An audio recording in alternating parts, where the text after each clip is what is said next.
Class 6 के moral value का first chapter आपको स्टडी कराने चल रहे हैं।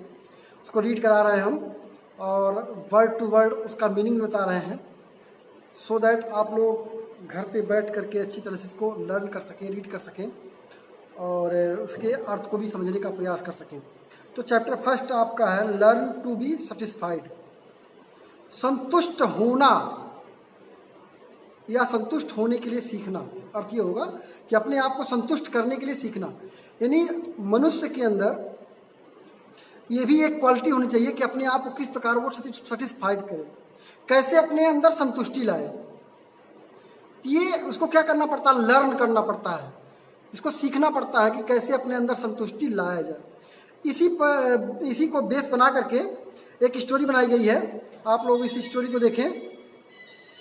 क्या है, वंस अपॉन ए टाइम, एक समय की बात है, मैं दी स्टोन कटर से पढ़ रहा हूँ। वंस अपॉन ए टाइम, एक समय की बात है, there lived a stone cutter, एक पत्थर कट था या एक पत्थर कट रहता था, पत्थर काटने वाला।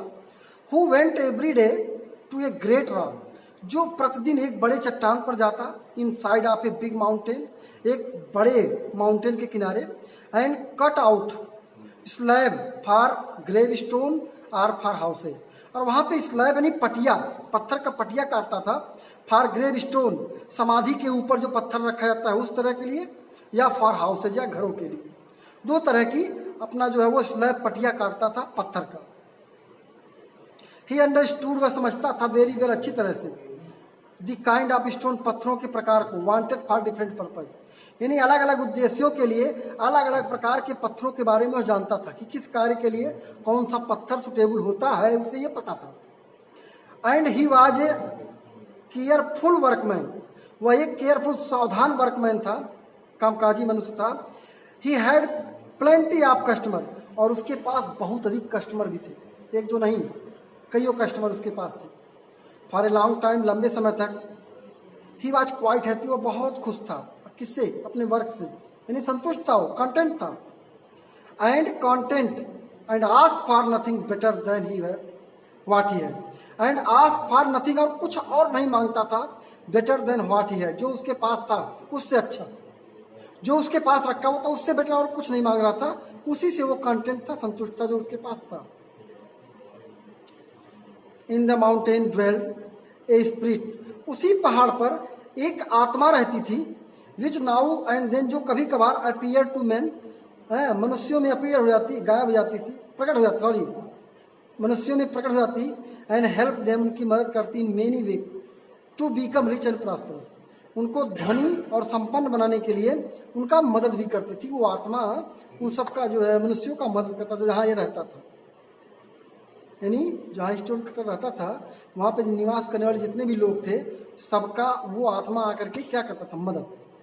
The stone cutter how ever, फिर भी, had never seen this spirit, कभी भी उस आत्मा को देखा नहीं था। स्टोन कटर कभी भी उस आत्मा को नहीं देखा था।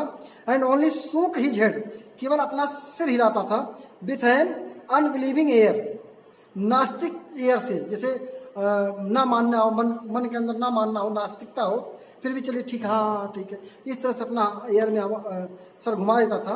When anyone spoke of it, जब कोई उसके बारे में बताता, जब कोई आत्मा के बारे में उससे बात करता तो अपना सिर हिला देता, हाँ हाँ ठीक है। बट टाइम वॉज कमिंग, समय आ गया, when he learn to change his opinion, जब उसने अपना विचार बदलने का कोशिश किया, सीखने लगा।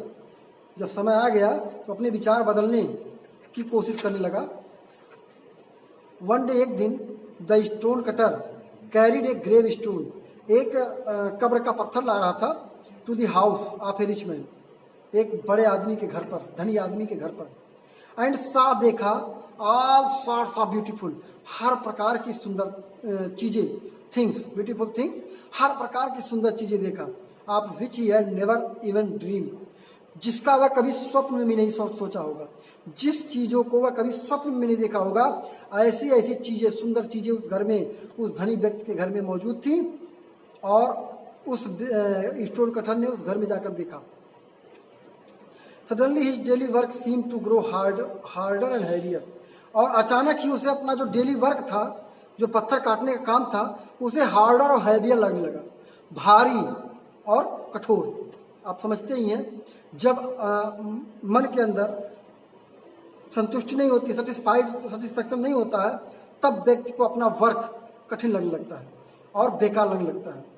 And he said to himself, को अपने आप में कहा, अपने मन में कहा, if only I were a rich man, अगर मैं आई वर ए रिच मैन, मैं भी धनी आदमी होता, and could sleep in a bed with silk curtain, और सिल्क के चद्दर वाले बिस्तर पर सोता, एंड गोल्डन टसल, और सोने का गुच्छा होता, how happy I would be, तो मैं कितना खुश होता। देख लीजिए, दूसरों का वेल्थ, दूसरों की ब्यूटी देख करके उसके मन में, उसकी भावनाओं में चेंजिंग आ गई, और जो जब अब तक वो स्टोन कटर बिल्कुल सेटिस्फाइड था अपने लाइफ से, अब वह अपने लाइफ से सेटिस्फैक्शन हटा दिया, उसकी संतुष्टि गायब हो गई, डिसअपियर हो गई। अब इसके बाद इस स्टोरी में क्या हुआ, इसको आप लोग जानने के लिए आपको इंतज़ार करना पड़ेगा नेक्स्ट वीडियो का। तब तक आप लोग इतना रीड करिए और उसको समझने का प्रयास करिए बस।